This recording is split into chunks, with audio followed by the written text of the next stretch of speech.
Hi, happy Fablecraft Friday. My name is David from Riftweaver. And I'm Jason from the development team. Awesome. And today we are going to do a quick tutorial for matchmaking. Ready to go? Yeah. All right, so we've got this awesome new update in version 0.23.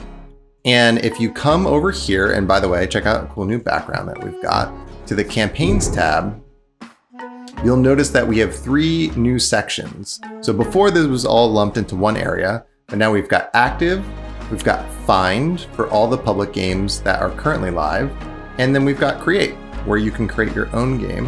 And Jason is one of the developers that's been busting his butt on this feature. It's awesome. Jason, what specific areas would you like to talk about?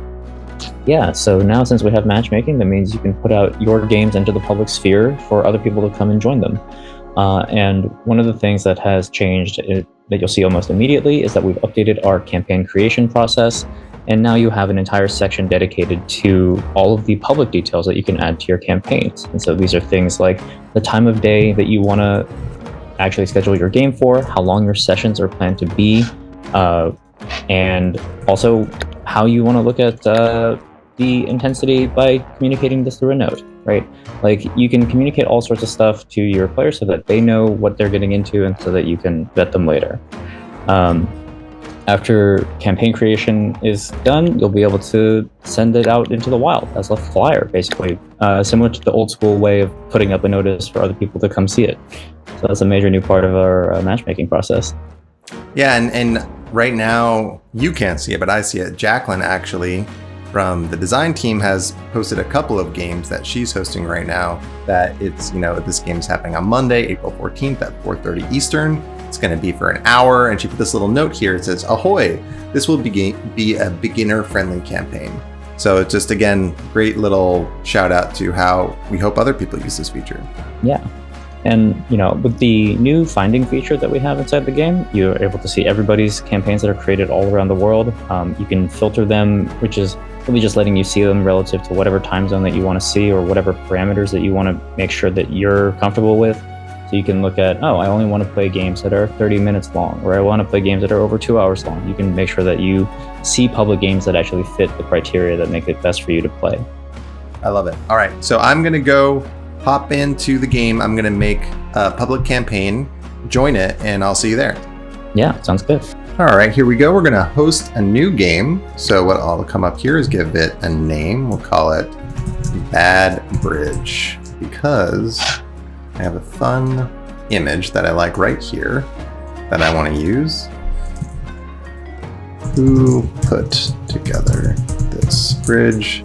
All right, so that's my silly campaign name. At this point, I could invite my friends to come play my game just as normal. So I could see Ben is playing a game right now. I could just click this to invite him. Not gonna do that because what we're gonna do instead is we're gonna make it public. And so here, it's still public. We'll check this. Here's a notes to my players. We can say anything we want about this bridge. It's bad. Watch. Step.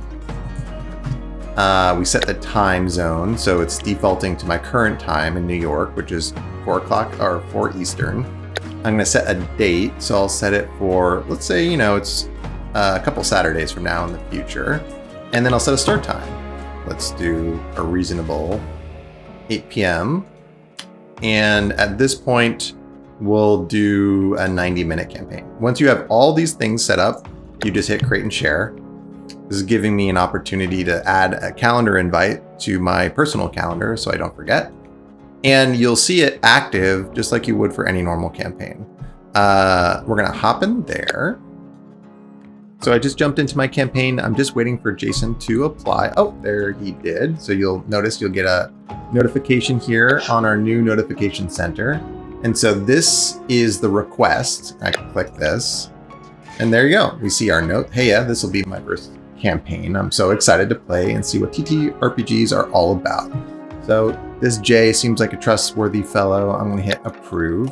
And yep, and here's Jason. He's here to check out this terribly constructed bridge that will lead to a lot of unwanted child harm, I suspect. Yeah, good use of the emoji system. Cool, man. Well, thank you for taking the time to do a quick tutorial of your awesome feature. Is there anything else you'd like to call out? Yeah, I guess make sure that you're checking your notifications now so that you can good point. get everybody into your games.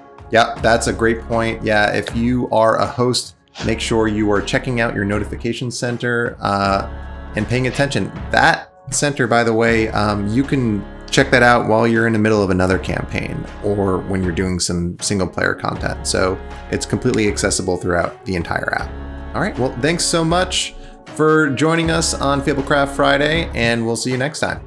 Yeah. Bye. Later. Hope everybody enjoys.